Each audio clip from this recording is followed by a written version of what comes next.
অনুরাগের ছোঁয়ার পর ফের নতুন ধারাবাহিকে ফিরছেন পরমা অর্থাৎ তিয়াশা লেপচা। তো চলুন বিস্তারিত জেনে নেওয়া যাক।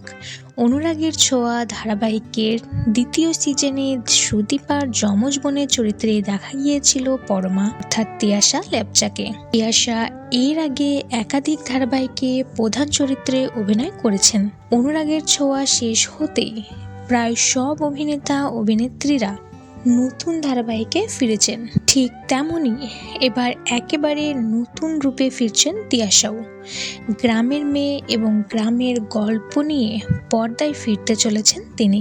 এই ধারাবাহিকের ব্যাপারে তিয়াশার সাথে কথা বলা হলে তিনি জানান একটি নতুন প্রজেক্টের কথা চলছে, আর এই ব্যাপারে সময় হলে সব জানাবেন তিনি। অর্থাৎ এই ধারাবাহিকের ব্যাপারে পরিষ্কার করে কিছুই বলেনি, তবে দর্শক ভীষণই এক্সাইটেড তার নতুন ধারাবাহিক দেখার জন্য। তো দেখা যাক শেষ পর্যন্ত কি হয়। তো বন্ধুরা, আপনারা কে কে আগ্রহী তিয়াশার নতুন ধারাবাহিক দেখার জন্য অবশ্যই কমেন্ট করে জানাবেন। ভিডিওটি ভালো লাগলে লাইক করবেন, চ্যানেলটি সাবস্ক্রাইব করে পাশে